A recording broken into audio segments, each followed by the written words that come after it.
Hello Desert Mountain members, John Lieberger, Todd Bone, and our special guest today, Chad Getz. Chad is the senior lead golf course designer from the Nicholas firm. Chad, why don't you tell us a little bit about yourself? Sure. And where you're from, and we're certainly glad to have you here at Desert Mountain. I'm excited to be here too. Like John said, my name's Chad Getz, Senior Design Associate with Nicholas Design. I've been with Jack my entire career, 22 years. Spent 10 years in Europe working for the firm, and been back in the States here about 6 years. So I'm excited to be here. I'm originally from the Kansas City area, kind of near Todd. We both went to Kansas State. So what are some of your most recent designs? What have you worked on project-wise? Primarily major renovations, kind of similar to the scale you all did with Renegade a couple years ago. Primarily in Florida, which kind of worked out nice with COVID. I didn't have to battle the airplanes, but had two major projects last summer at Twin Eagles in Naples and Sailfish Point in Stewart. Yeah, those are some terrific designs. So we're standing on the wedge range tee right now, one of the awesome design elements here at the Renegade range. Todd, Chad, what are your thoughts here on this tee box? You know, how many stations are we going to have? What's it look like out there, etc.?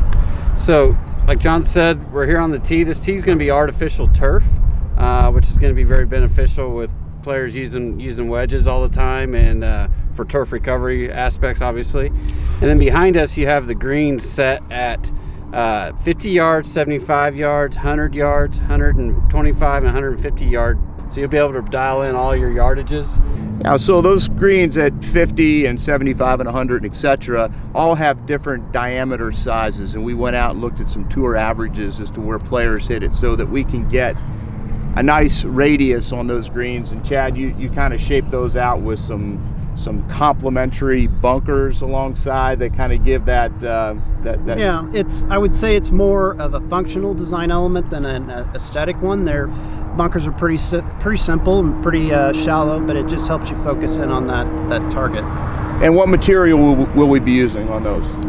You all want to go with some artificial turf, so the tops and the bunkers will both be in the synthetic. So. Synthetic turf on the wedge range. Yeah. Correct. Let's go over and let's take a look at our main driving range tee and look at those design elements. Okay, so now we're down on the main driving range tee. And Chad, what's the size of this tee?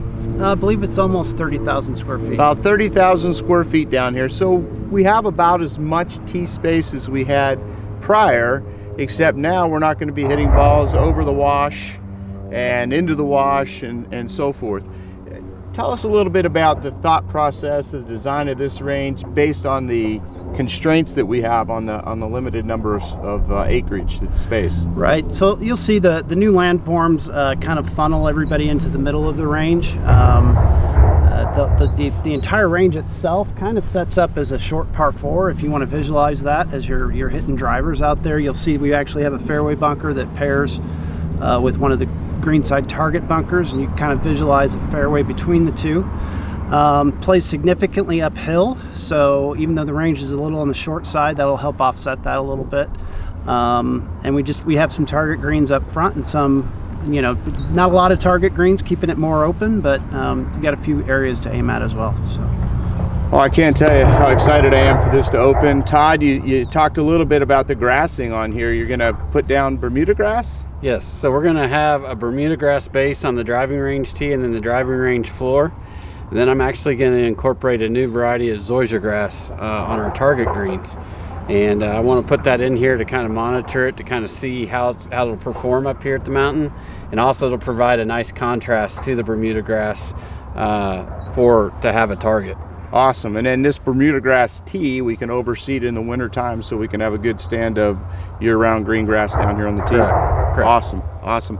And then for the times that we are either in overseed or we have to monitor the range, we'll have artificial tee stations along the back side of this range.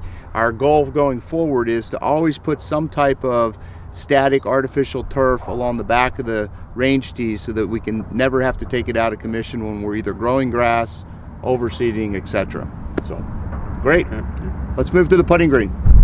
Another element that we have at this driving range is a pretty sizable putting green just outside the Golf Performance Center. What size is this? We've got about 6,800 square feet on it right now. It may get close to 7 by the time we're done. And again, this is more of a functional design than a quote aesthetic design. You'll see half of it is pretty flat, so you can lay out your string lines and practice stroke.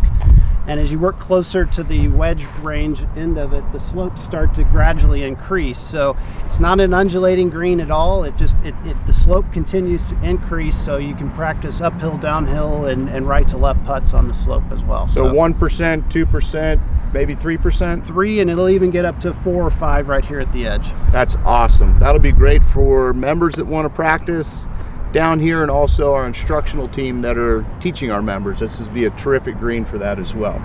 Chad, Todd, thank you so much. Members, we're looking to open this around the first part of December.